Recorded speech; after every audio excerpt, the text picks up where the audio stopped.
If you don't know me, my name's Rhiannon, I'm 24 and I live in South Wales, and I didn't think I'd ever have to make a video like this.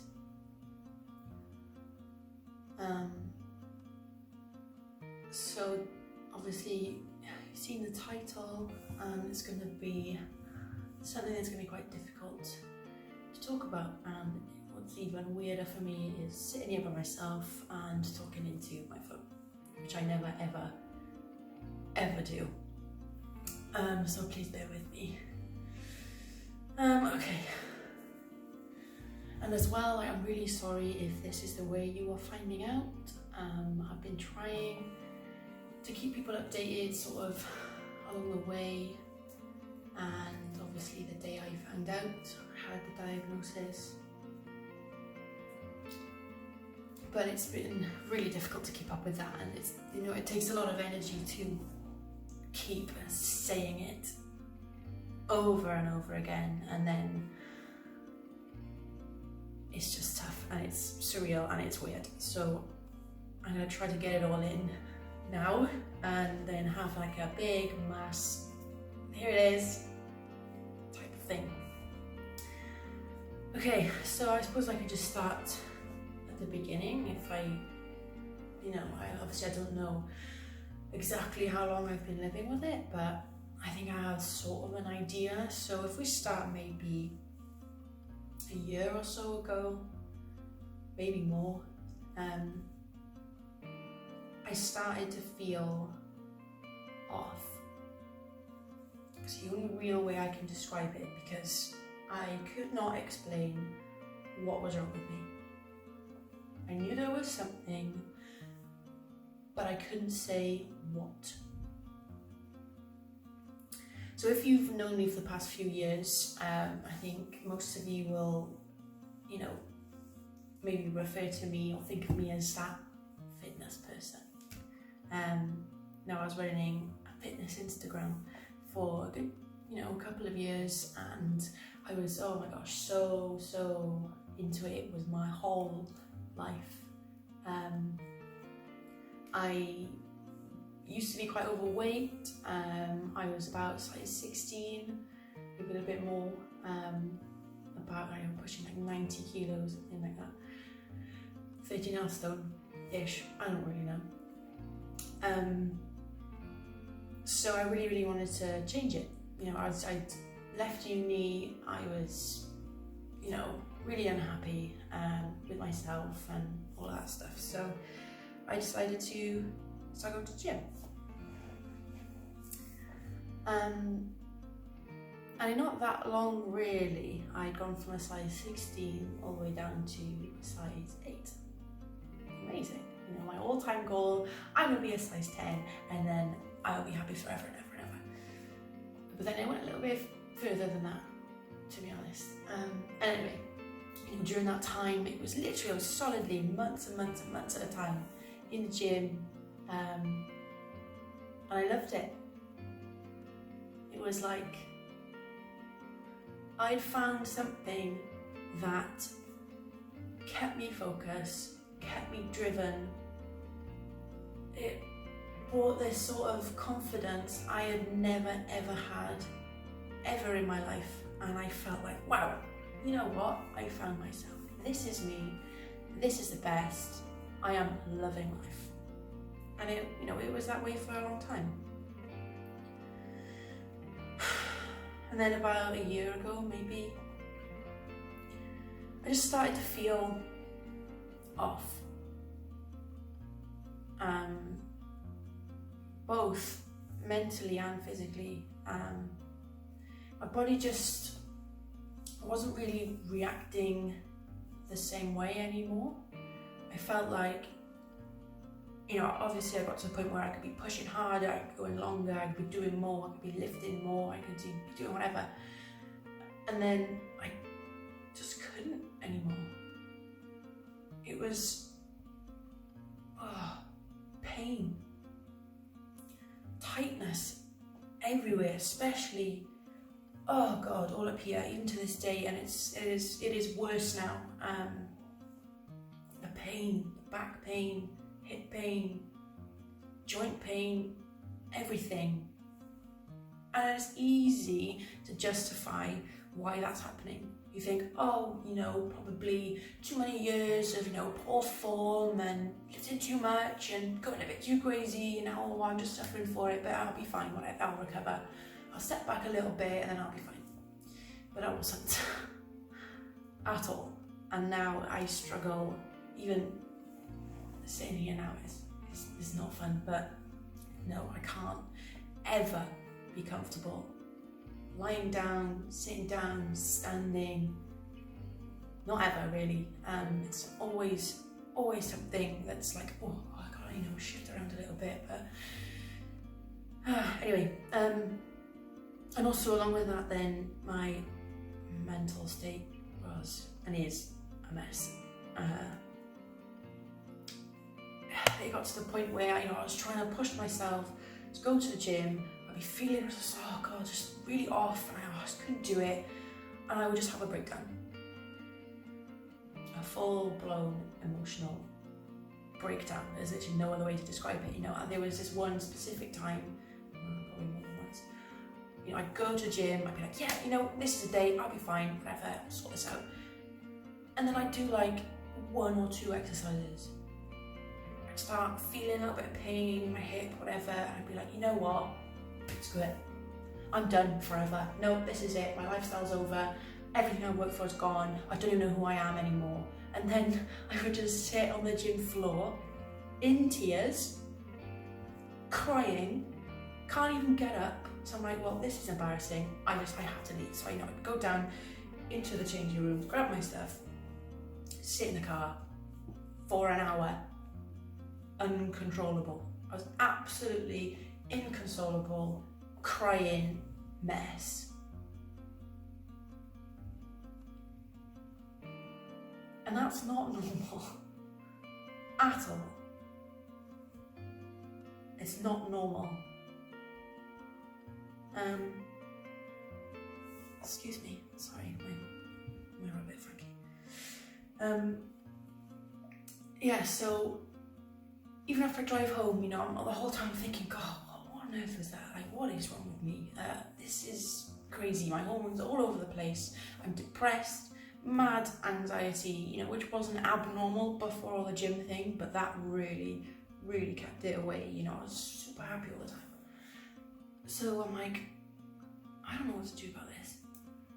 But I'm also not the type of person to ever ask for help, especially not professional help. I find it really difficult to sit in front of somebody and talk about how I feel, and I've been that way forever. My friends watching will probably be thinking like, oh, like you're super strong, like you're always really upbeat, and you're always, I don't know, strong and confident, but once you start up a facade like that, that's really difficult to stop. And stop. Knock it over. And then, yeah, so even now I feel so awkward. Like, I know I'm not talking to anyone right now, but I know people will be watching, and it just makes me want to just crawl into a hole a little bit. Anyway, I did actually write a list because I knew I'd go off on a tangent, so I'll try to bring myself back in now. So yeah, the whole mental thing, it was off, but it's not the first time I've had to deal with any mental issues, so I was like, you know what, you'll probably sort itself out, whatever. I'm not gonna ask anyone for help. It's just stupid, it's just who I am. So eventually I just stop trying, and then I just let myself be miserable. Now, at the same time, separate to all of that, life still happens. Things are going on. This year, anyway, it was a seismic year for me. I bought a house. Big things were happening, and I'd been applying for teacher training.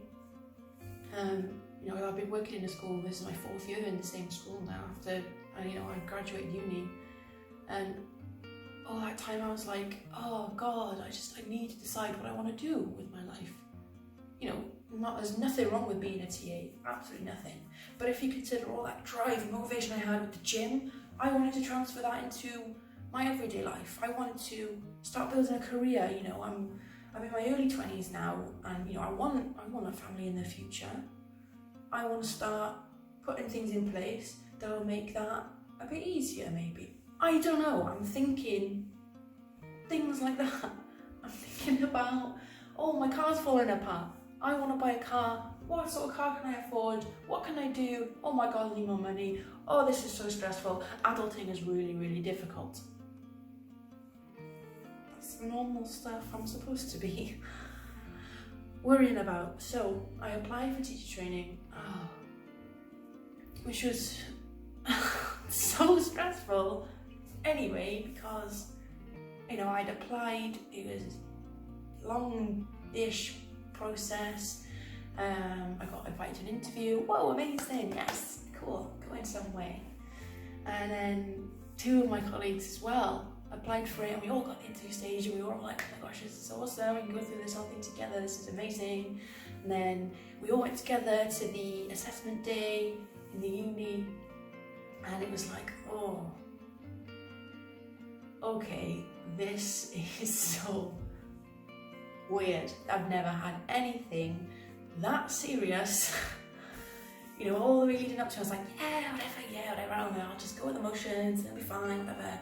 I think my problem is I've never been rejected from an interview before. But that's because I'd only ever gone for like the simple stuff, and I'm good at blagging my way through things. Again, this facade of confidence, I'm good at that most of the time. But then it kind of dawned on me when we were there, I'm like, wow, okay, this is gonna decide possibly the rest of my life. This is it. If and only if I get on this course, and then I do well in the whole year, and then I qualify, and then I do my NQT year, I'm gonna be a teacher probably forever. And then that's sorted. All of that ahead of me, I can see it, it's all sorted. And it's like, oh, what if I don't get it? What if I don't get it? Oh my God, what am I going to do instead? Oh, I wasted all this time, and I was just all in my head, everything was unraveling in front of me. Oh my God, I was like, I've never felt pressure like this before, ever. So the interview went well. No, it really didn't. It went so bad.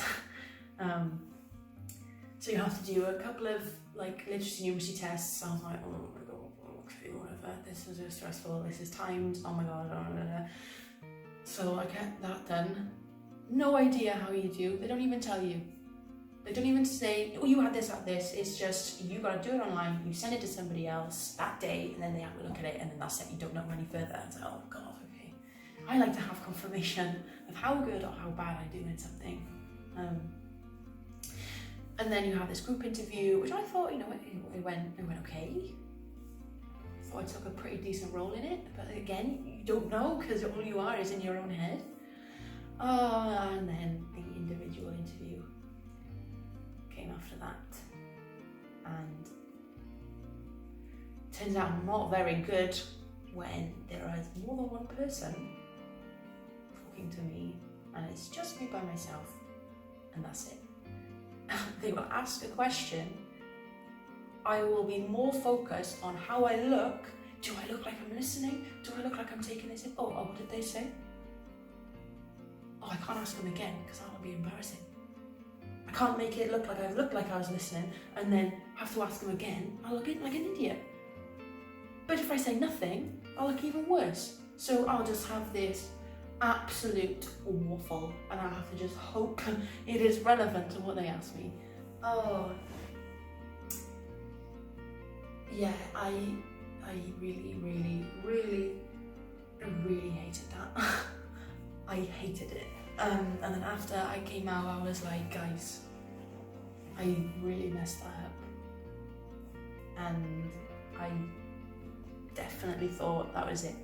I was already thinking, right, okay, I'm not going to get on this course, so I got to start thinking about what am I going to do next? What am I supposed to do about this now? Can I do another year in the school? Can I apply again? Oh, well, this is the last year they're doing it, so I wonder if I can, And it was like that for weeks, because they didn't come back to us with the answer for weeks.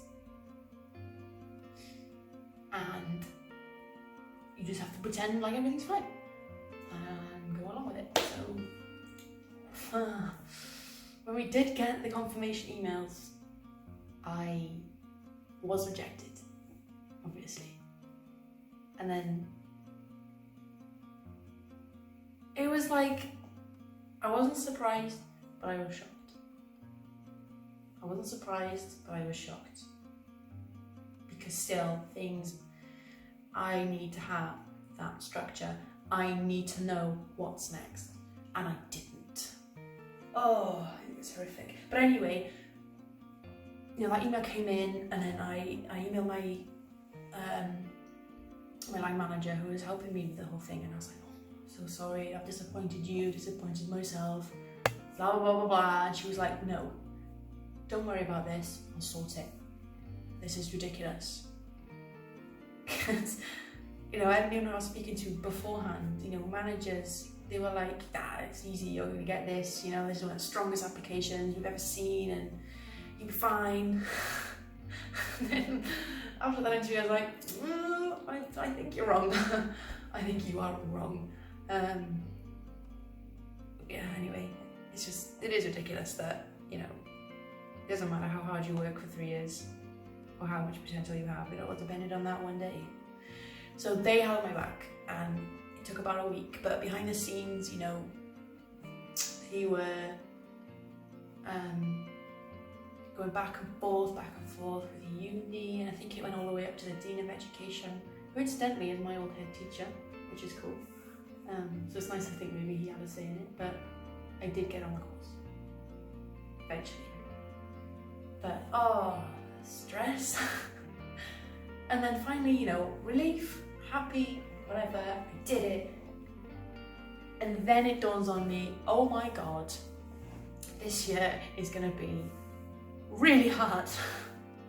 Oh my God, the whole summer, I was so anxious and stressed.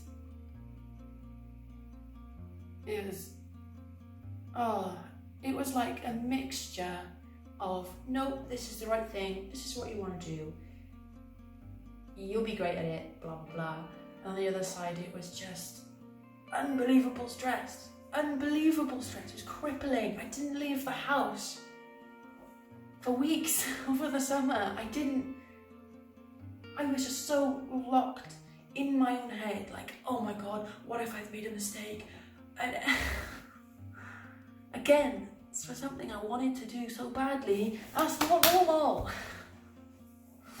Something was off, and I justified, and it's like, look, it's a big decision, of course it's going to be stressful, you've been working in this profession for ages, you know how stressful teaching is, and blah, blah, blah, blah, blah. So then the school year started, and I was in for the first half term. And that was a long, arduous, stressful 8 weeks. Oh, I thought it was never going to end. Oh my days. Leaving that Friday for the first half term was just bliss. Like, I deserve that so much. But I'm getting ahead of myself a little bit. Because that summer,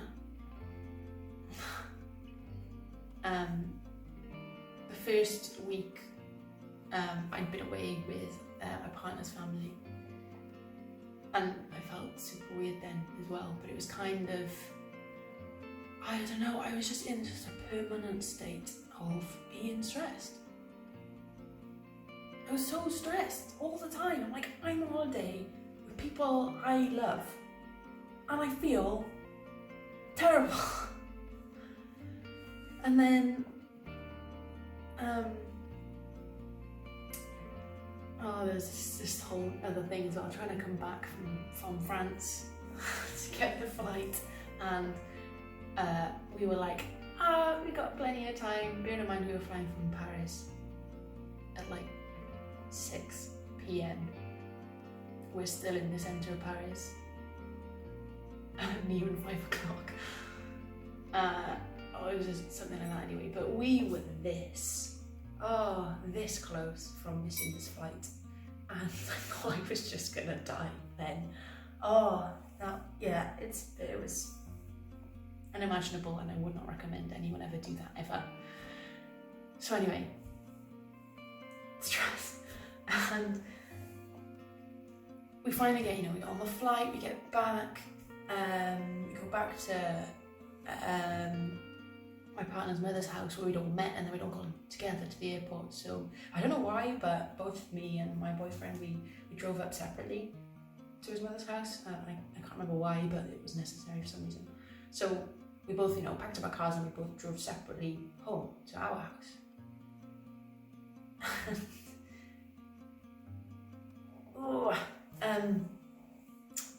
Obviously I was still coming down from this stress, so I was sort of slouched in my car a little bit, and when I'm really quite stressed, I do this thing where I just rest my hand on my neck, and then that's when I found the lump.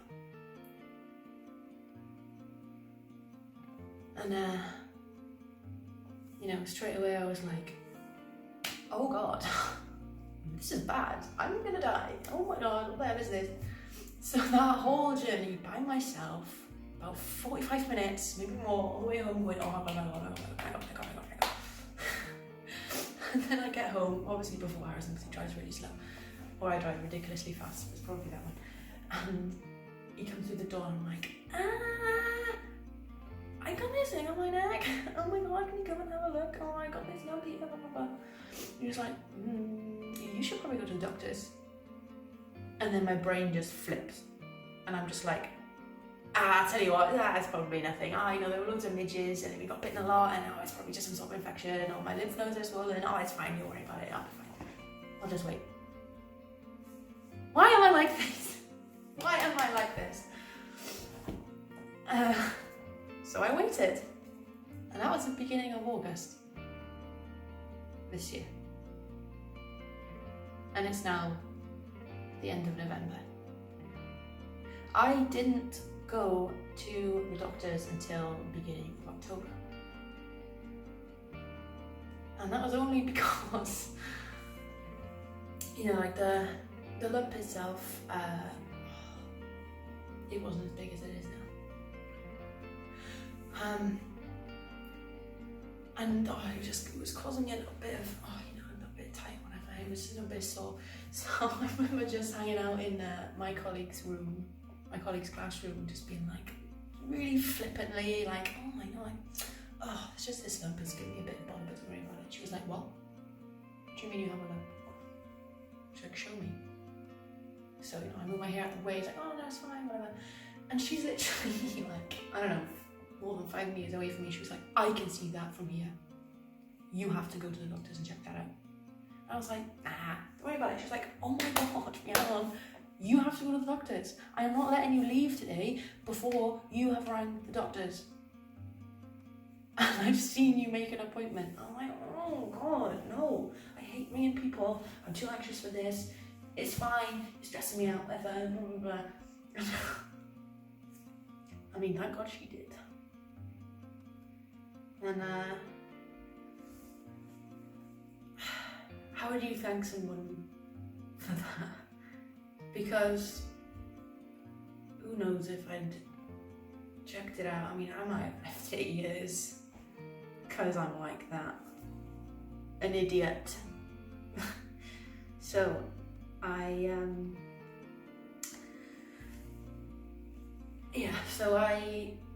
had an appointment for the next day, actually. I had something the next morning, and then I had it for the same day. And then I went to meet my doctor. He was amazing. He was really, really nice.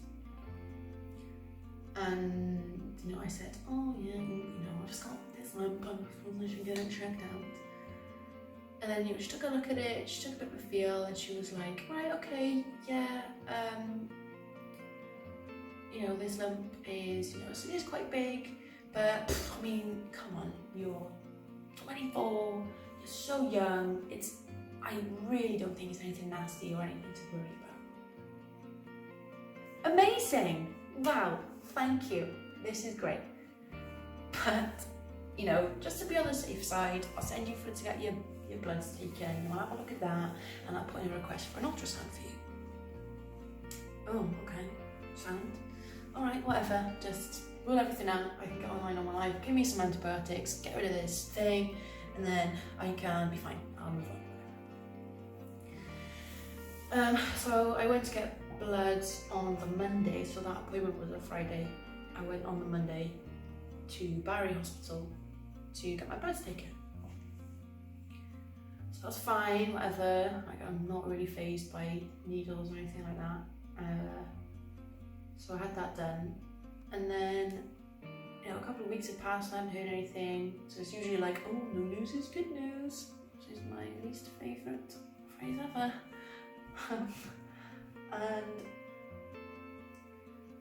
So yeah, it'd been a couple of weeks, so I'd gone back into the doctor's, and it was so busy in there, so I just said to the, you know, receptionist, I was like, oh, I know I've waited a bit of a while now, but I had my bloods taken like 1.5 weeks ago, 2 weeks ago, can you just check if, you know, anything has come of it?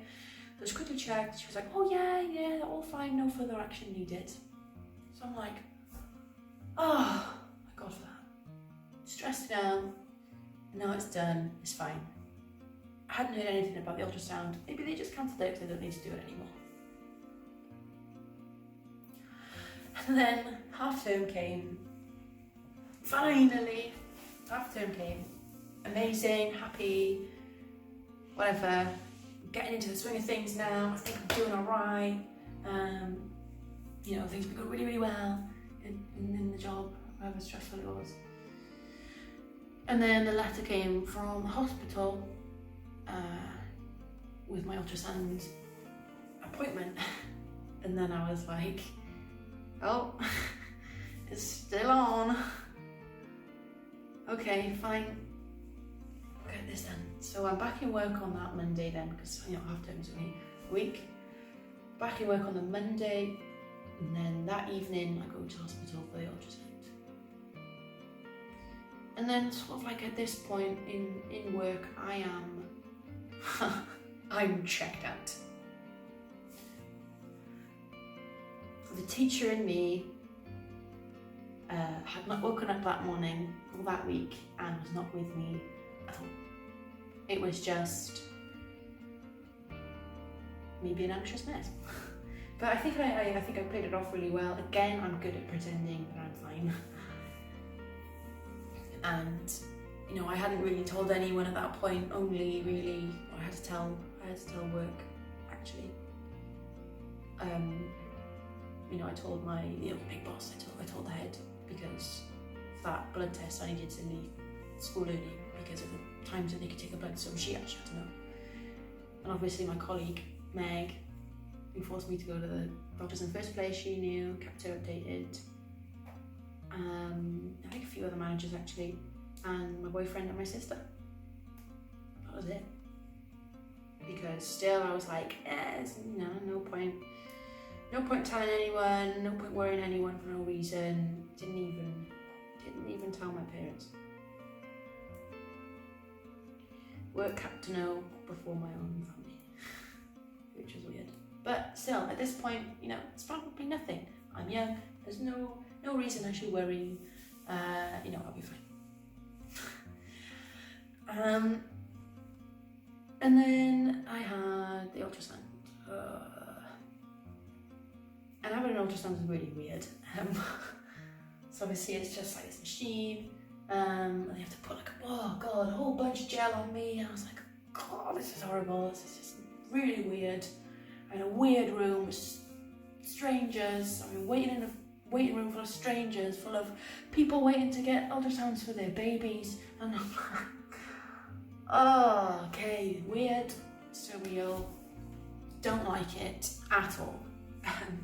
So anyway, during actually just before I had the scan, the ultrasound, she was like, my doctor, she said, oh, so I understand you're here just to get a lump checked out. I was like, yeah, it's just by here. And then immediately she was like, right, that looks like the thyroid.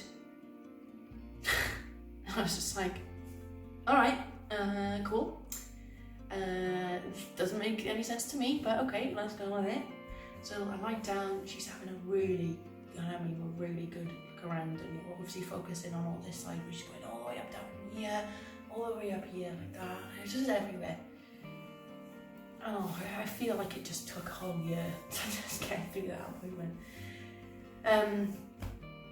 Anyway, she was looking around, taking a bunch of screenshots, pictures, whatever. And I was just like, oh, okay, obviously there's something interesting to look at here.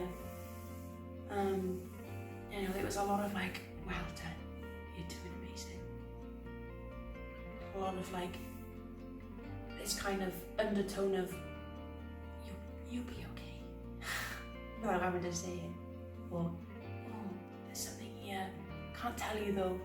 And I've got a pretty good intuition for reading people like that.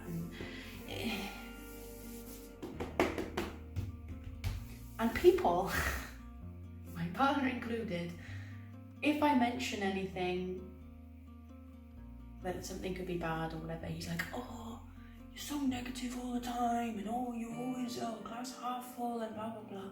But it's just when you just know. You just know. So after that she said, right, I need to do a biopsy, and you can come back in for that if you want to. I was like, nope, I want to do this now. Because this whole intuition thing, reading her, and I was like, I don't want to wait any longer and stress even more than I already have. Let's do this now, please. I want this. I need to know what's going on. So if biopsy, which for me it wasn't the best experience. If they take this, I didn't look at what it was. I didn't want to freak myself out, but it's this. I don't know the size of it. I don't know why I'm doing this. It's this needle this big. I don't know, but there's this needle, and they put it into whatever they want to take a closer look at under a microscope, and they pop it in and they move it around, and it's weird. And then they just take the sample out. Beforehand, they put it under local anaesthetic, which didn't work the first time. So obviously the pain of the needle going in and doing its thing or whatever, and then she goes in with the thing, the fine needle aspiration, I think it's called, the FNA thing. And I'm like, oh, that's weird. She's like, oh, you can feel that? Oh, you should be able to feel that. Oh, I did, and it was nasty. So she put another needle in to do another local anaesthetic. I'm like, oh my god, there's needle voice. And then she takes a few samples in, and it's uncomfortable because it's she went in and it's a pressure, and it's blah blah blah blah blah. Not nice. And then that was over with. I was bandaged up a little bit, not loads, but I had to keep that on for a day or so because I don't know. She said she had to put extra on it because it was bleeding. I don't know. And then after that, she said, "Okay, now I'm thinking, oh, it's over now. It's fine. I can go home." No, not yet. And then she sits me down and she's like, "Right, I'm gonna put this biopsy and I'm gonna label it as urgent. So it just goes straight through." I'm like, great, okay, not concerning at all. And then she said, "I'm going to get you in for a CT scan tomorrow." I'm like, oh, first of all, what the hell is that? And second of all, I've come in here expecting just an ultrasound, just for somebody to say, yeah, that's fine, yeah, that's normal, I'll tell you what it is right now, and then we can sort it out from here. And then, oh god, and then this thing, and then that thing, and I'm like, oh my god, what is going on? So I go in for the next day, have the CT, which was, you get the thing in there, which was really uncomfortable actually, but get the thing in there so that when you are lying in the donut, it's like a bed and then a donut on your head. So while you're lying in there, they can, I don't think it's iodine solution. Anyway, they put this iodine thing, I don't even know what it is. I don't know what it is. But they put it in and then it settles in your body for a little bit so that it's easier to scan you. So they can see more, they can, it reacts with whatever it is. So, it's safe, it's so that they can read you better from the inside. And they said to me, when you have this, you might feel like you are urinating yourself. Don't worry, you're not. I was like, very stupid, obviously I'm not going to feel like that, whatever. And then you feel it, it's all going in, and you feel really warm all in your back, and then you feel like you're peeing yourself. It's weird. It's not as strong as I thought it was going to be, but it was still like, you still have to think like, oh God, I'm going to clutch it. Anyway, so I'm having this weird scan, you go back and forth, because I was only having head, neck and chest. And then so you're going back up, and this thing is just spinning around in this thing, and it's making a noise, and you've got this weird voice on the machine going, hold your breath. And you've got to like hold your breath for this amount of time, and it's like, okay. And she's like, no, breathe normally or whatever she said. So yeah, that was fun. And then I go home. Not knowing where my head is, what I'm doing. I'm still working at this point. And then the next day, I'm like, right, fine, okay, it's probably going to be a while before I hear anything. I'm just going to get on with it. I'll be fine, whatever it is, I'll deal with it. And then, so this is a Wednesday, and then at the end of the school day, it was literally like as I was finishing up the last lesson of the day, my phone was ringing, which I hadn't noticed, so it got straight to my phone at the end of the lesson. Obviously, I don't check my phone all the time. And I had a missed call and a voicemail. I'm like, oh, okay, here we go. So I'm seeing it was a Barry number, which is my GP. Okay, all right, yep, okay. I listened to the voicemail and it's like, it was a message from me. They had my ultrasound back and they wanted me in as soon as possible to talk about it. I'm like, what? Already? Oh God, okay. So I'm freaking out. I need to go to a meeting because you have 1,006,000 meetings every week when you're teacher training. And I'm like, oh God, okay. So I'm on my way down. I ring them back up. I'm like, oh, sorry, I missed your call, blah, blah, blah. They said again, okay, found your results back. We want to get you in tomorrow. Come in and talk about it. So I'm like, oh, okay, sound. And it is like literally just after school, so I had to rush there the next day. But that school day on that Thursday, again, there was just nothing in my head. Nothing that would help me that day. So I'm like, documentary anyone? Which is really bad.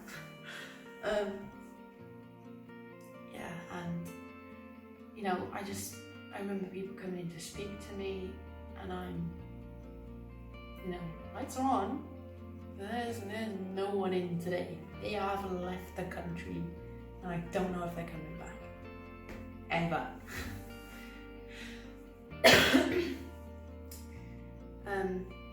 So yeah, that appointment comes. God, it was a long day waiting for that. And this is the first time I've had my partner with me, I've had anyone with me for an appointment. There you go. See, that's the thing, I'm like, I'll be fine, don't worry about it, I'm great, I can do this by myself, don't worry. Then all of a sudden it's just like, ooh, come with me please, because I don't know what they're going to tell me here. And I was fully expecting the diagnosis saying, Oh, that being in the waiting room, I think we were in there for about an hour, waiting, and it was agony. Oh, it's horrible. So finally we come in, and then she's like, I don't know how much you've been told already. But we've had your ultrasound back, and they found some, obviously the nodule itself, and they found that other lymph nodes as well. But they said most concerning, that's the word that she said, most concerning is that they found calcifications in the nodule. Again, I'm thinking, I don't know what the hell that is, but it sounds awful. That sounds great. But she said, you know, swollen lymph nodes in the neck, it could be anything, you could be having a cold, you could be having a fever, and blah, blah, blah. I'm like, well, I've lived in me for the last forever, and I know that I haven't been ill. I haven't been ill at all, actually, for a while. You know, other than being bitten to death in France by midges, I've been incident-free, really. You know, I've not been ill at all. So I'm looking at her, I didn't say anything, I'm looking at her like, okay. It's bad then. And then she said, you know, we're not going to hear now about, you know, because they didn't know what the hospital had requested for me, so I was telling her about fertility and stuff. She's like, right, okay, well, we're not going to hear about that. And what's going to happen now, because they had word from the hospital, what's going to happen now is that a multidisciplinary team are going to have a look at everything all together, as a team of people, and they are going to discuss your case, and you'll hear from them. Oh, the alarm bells were deafening in my head. Everything just sounded so official, so serious, la la la. But she was like, it was quite normal for things to be, go to an MDT, and it's always been the worst, and blah blah blah. And she was like, but if it is something nasty, if it is something cancerous, that was the first time she's referred to that. First time anyone had, that anyone acknowledged that it might be. And she said, you're in the best care, we'll have a treatment plan for you, you'll be fine, la la la la. And then she asked me, so how are you doing? How are you in yourself? How are you feeling? Oh boy, how am I feeling?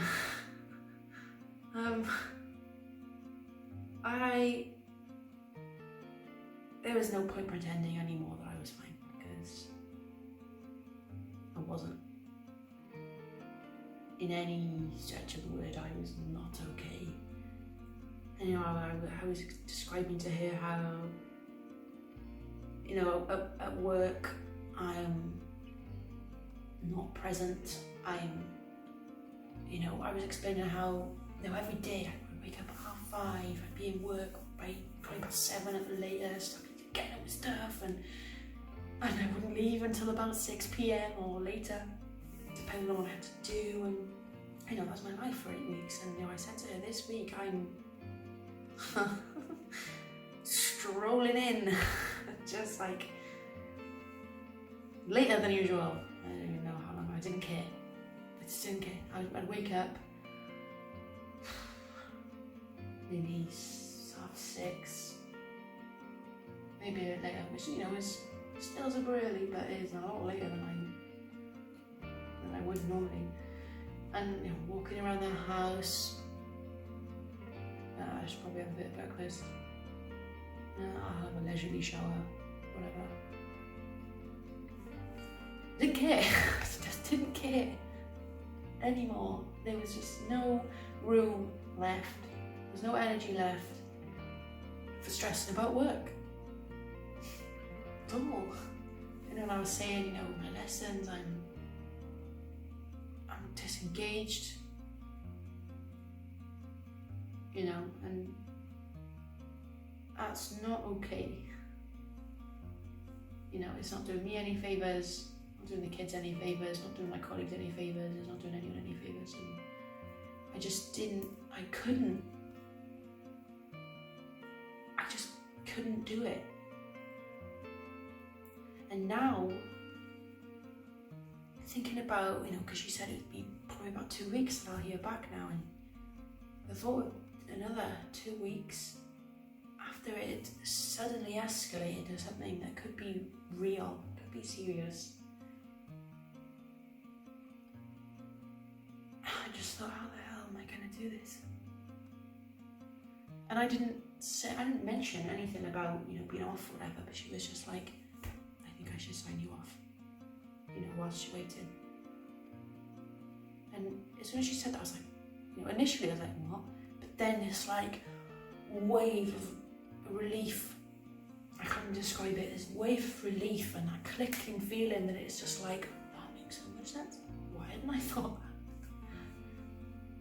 You know, because I've never been this type of person to just be like a layabout. Like,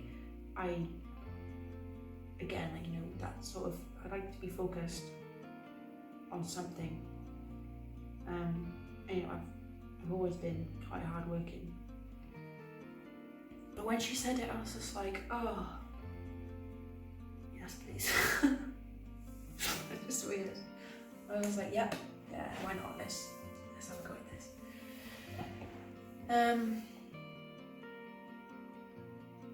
And then I go in the next day with, sorry, problems with my stupid phone. So yeah, I'd gone in the next day to speak to the head,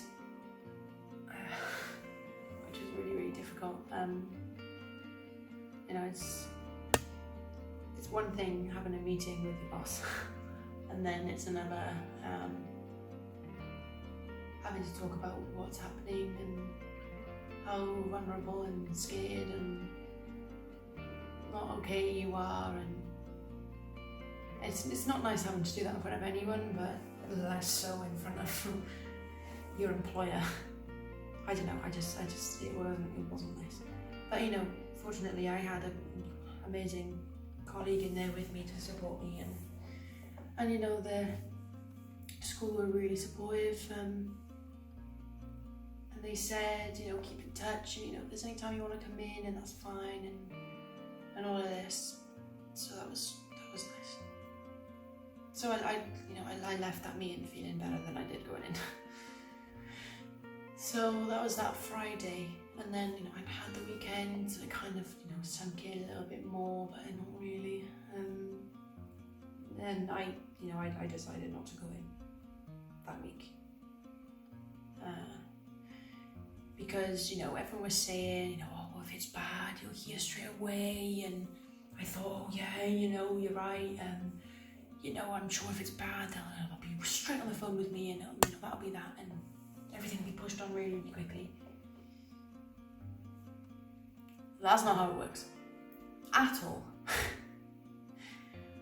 At all. Like, you know, it's not, you know, I'm not more special than anybody else. I'm not the only one going through something like this. You know, it's not, it just doesn't work like that. It's first come, first serve. I mean, I had no idea what an MDT was, the multidisciplinary, and I had not a clue what it was. So when she told me, the GP, she was like, right, it's gonna go to this. I was like, okay, yeah, I understand. Didn't understand at all. And then I started doing research.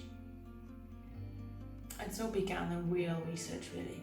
I did, you know, I was joking to my colleague actually, I was saying I've done more research on this than I did, I think, my entire degree. It is probably true. But you know, it's honestly, it's pointless trying to say, oh, don't look at the internet because blah blah blah.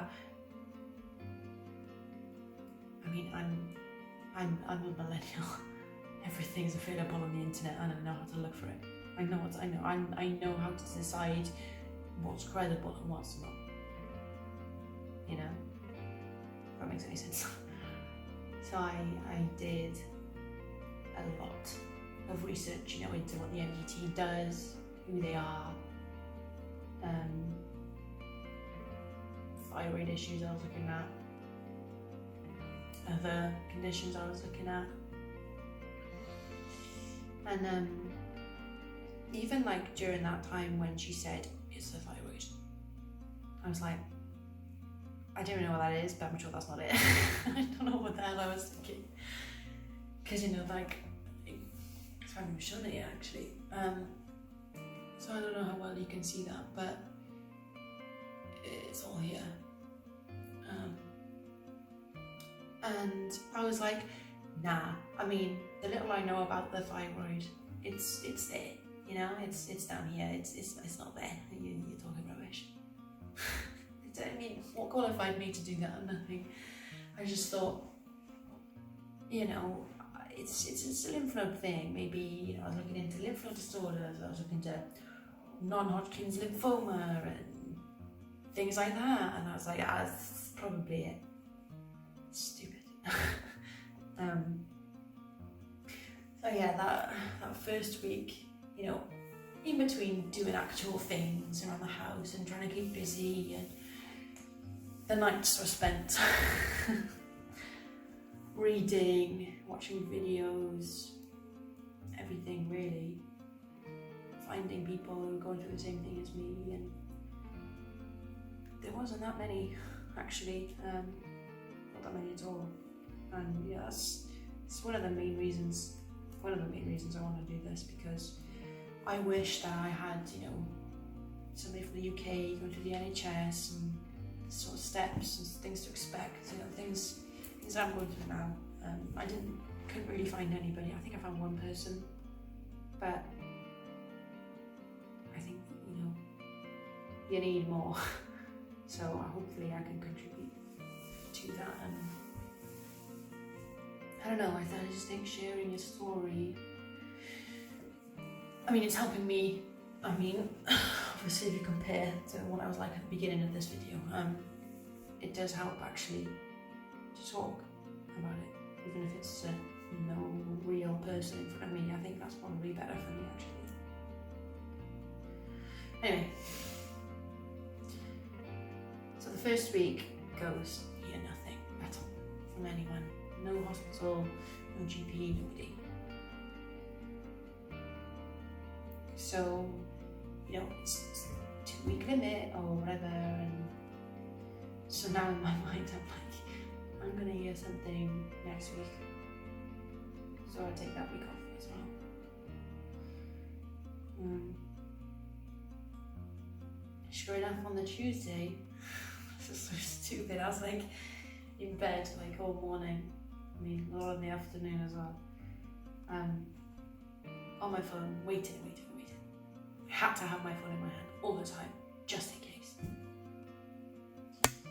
And I'm like, oh, you know what, I definitely need a shower, I need to do something with my day, I can't go mad.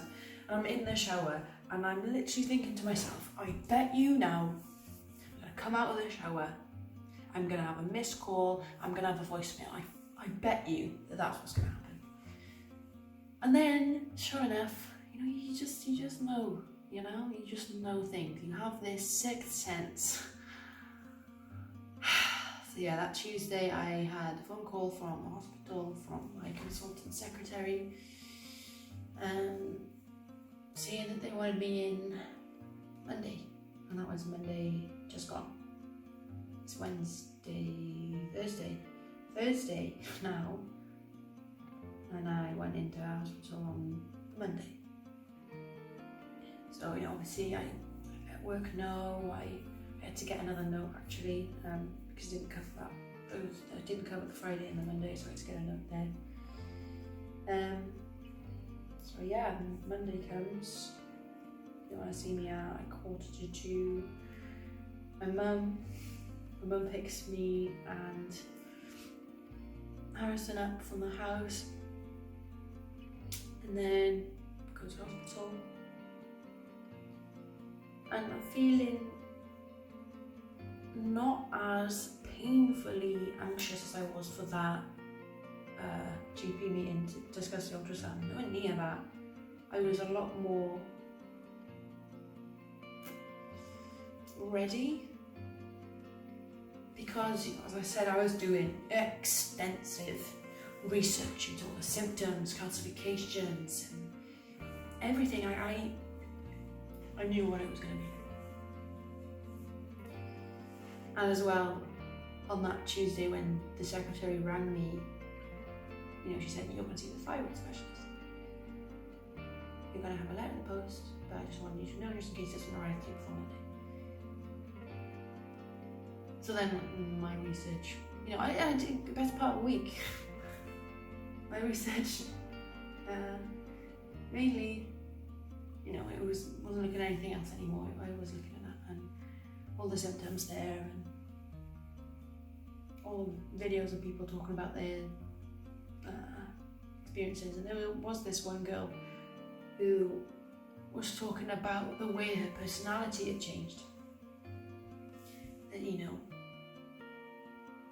there was something off. And that really, really resonated with me. I couldn't believe really how similar some of the elements were actually to what she was saying. So I knew what it was before going into this consultation in the hospital. I knew what it was. So we go in the waiting room, check in, whatever, get called in to this minging room. It was horrible. It was like this little shoebox with a bed and this desk and plasterboard, and it was like lime green in there, and like old brand doors and whatever. It was horrible. I was like, I don't know, but we were in there for a little bit of a while, actually waiting for the doctor to come in, and I was just sitting there like, well, this is it. Here we go. And Mum and her son are just, making jokes and making it all light-hearted and still being really hopeful. And I was just like this. And then he comes in, shakes all our hands and whatever, and what I'm really grateful for is that he doesn't mess about, he wasn't trying to, he was really, really nice, actually made me feel really at ease, and he obviously cares a lot. He's a very kind man, but he didn't try to coddle me, or he didn't tread eggshells on my feelings. He just sort of came right out and said it. Your results show that it is cancerous. And that it's thyroid cancer. It's real. And, I don't think I did, but I don't think I really flinched. Again, I'm shocked but not surprised. It's just the way I am. Not surprised because at that point I knew exactly what it was. I knew exactly what was wrong. I knew exactly what treatment I'd need. I knew exactly what would happen next. I knew everything. Everything he was saying to me, I wish he would stop looking at me and just look at my mother, look at my partner and discuss with them about it, because I knew, whatever he was telling me was less than actually what I already knew, because I was a bit obsessed about finding out. So I'm not surprised, but still, of course, I'm shocked. You don't ever expect to hear you have cancer at 24. Or however long I've been living with this. It could be a lot longer. Who knows?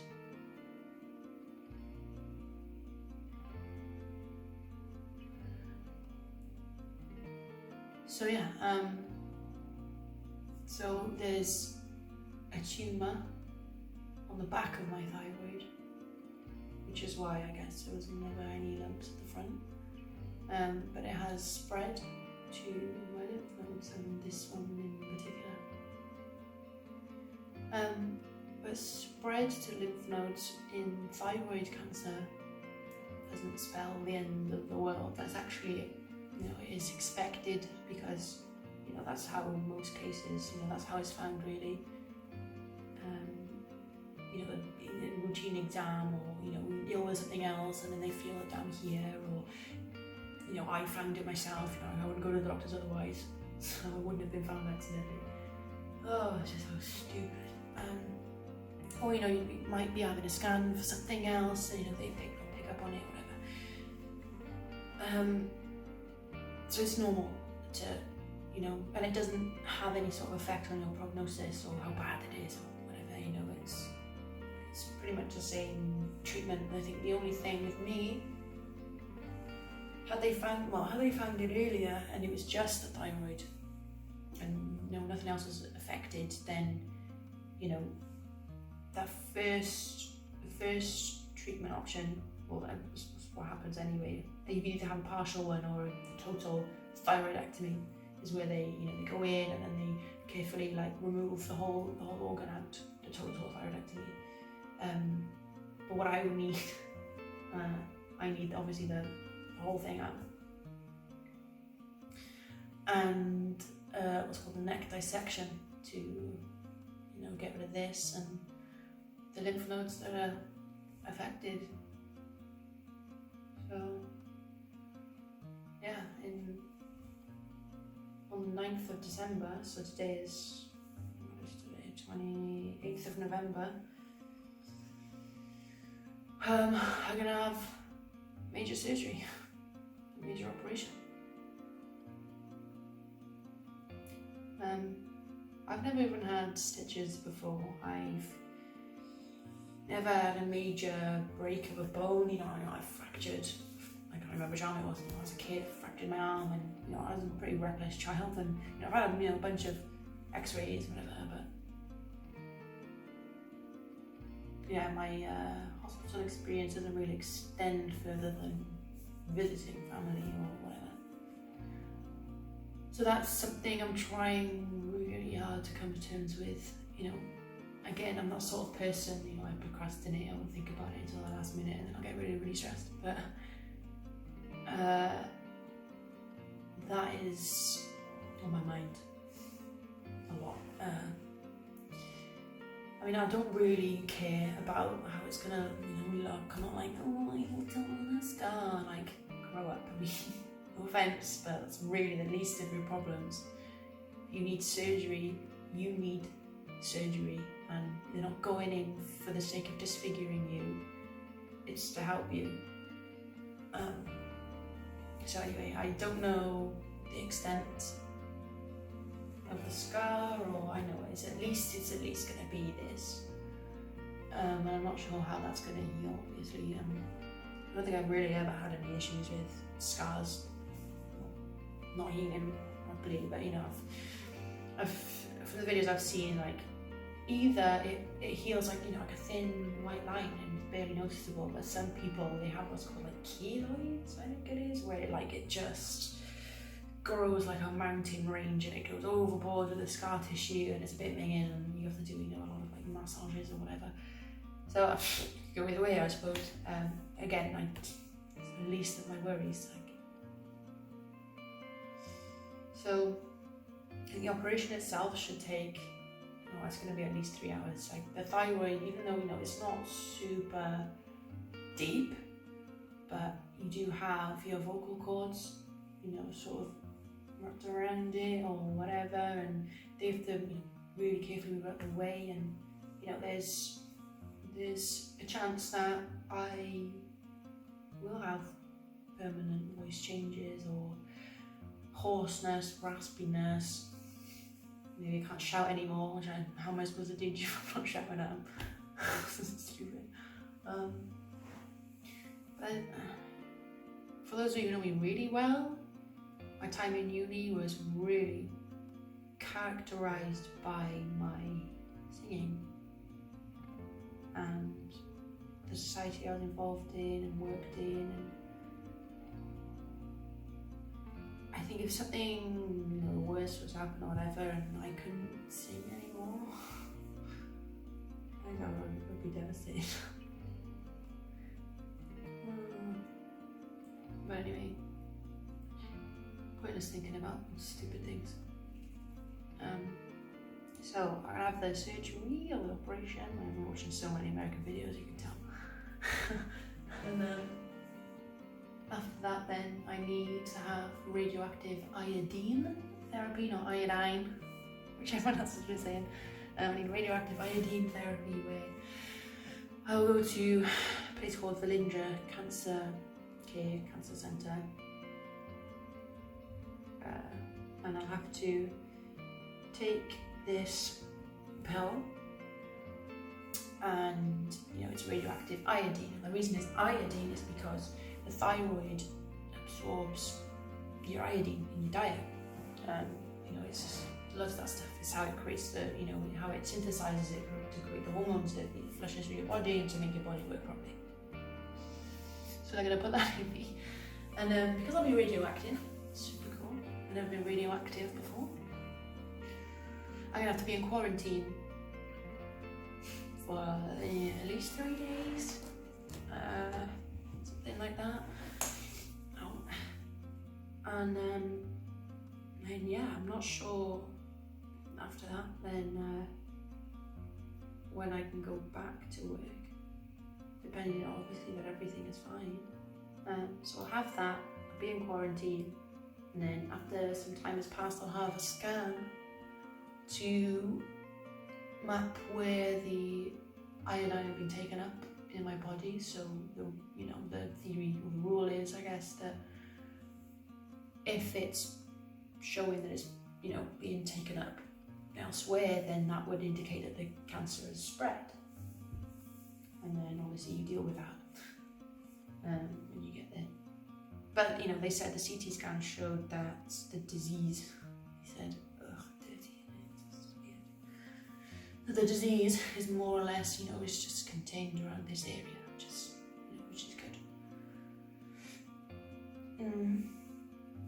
And as well, he didn't mention what type of thyroid cancer it was. There are a few different types. I am basically a doctor at this point. There's a few different types. You've got papillary, you've got follicular, and together they're differentiated types, and they are the most common. About 80% of cases of thyroid cancer, which is still super rare actually. So within that rareness of this cancer, within that 80% of people have these two differentiated ones. And then you've got Hürthle cell. I think that mostly affects people who already have issues. You've got Hürthle cell, and then you've got medullary, that's how you say it, medullary, and then anaplastic. Anaplastic is the stuff you don't want really, because the prognosis for these sort of ones, it's okay, it's good. It's the 5 year survival rate is something like 97+%. And my age as well. I'm quite comfortably in there, so I think I'll be okay. Anaplastic is something that doesn't mimic the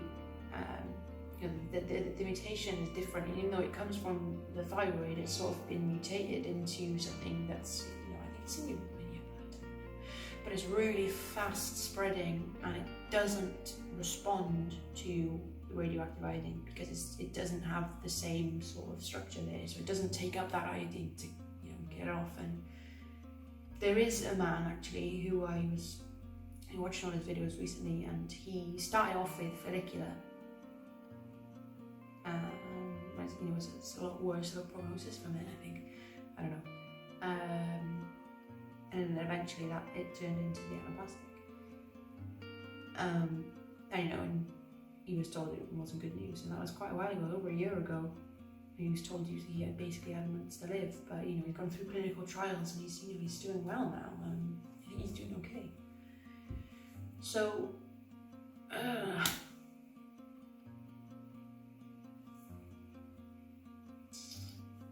yeah, and then we'll see. See after that. I don't know if I'm going to be making this a thing and documenting maybe everything. I don't know yet. See how it goes. And I'm highly aware how long this video is. Actually, it's split into 3 because my phone sucks.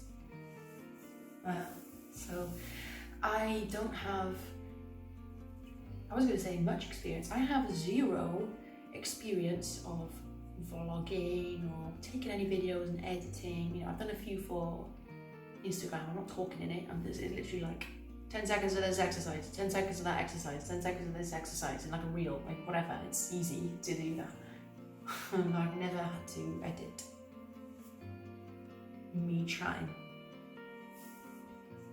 So that'll be an experience. So if you're watching this in like 6,000 years time, I do apologise, this is taking me that long. But then again, even if, you know, I edit this quickly or whatever, I don't know if that's going to come out today. Probably not. I think there's some people who still don't know, who I'd rather not find out this way. But, you know, again, another reason I want to make this video is I don't want people to look at me now and think, oh my god, you know, she's so ill, and you know, I'm there's no denying I'm ill, I mean, but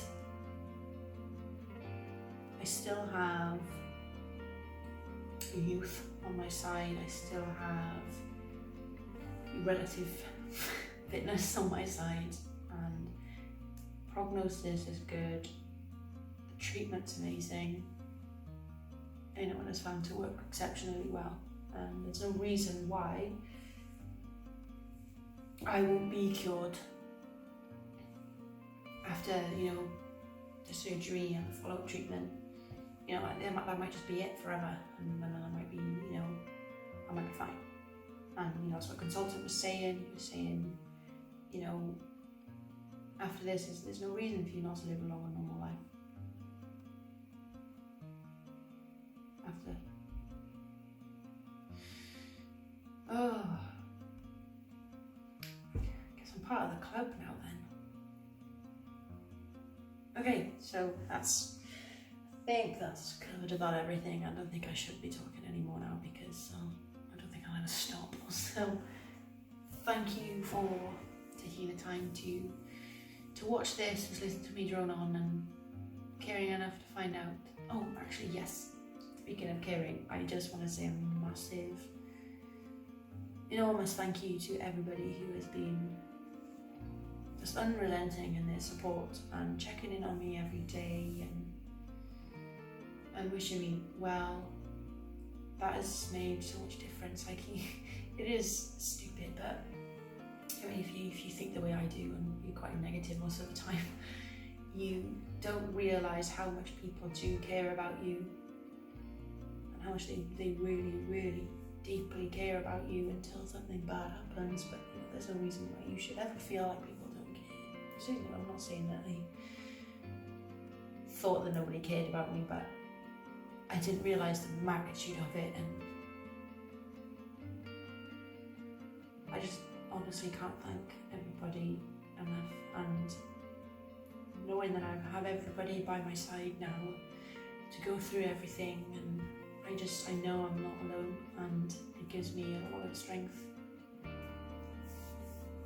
You know what? You know, the gym, yeah, fine, bodybuilding, lifting, that's, you know, test of strength, whatever. But I think for this is the truest test of strength I've ever had to go through. And everything in life is thrown at you because you can handle it. And I'll be okay. I think I'll be good. Okay, so I suppose I might see you in the next time. Thank you again.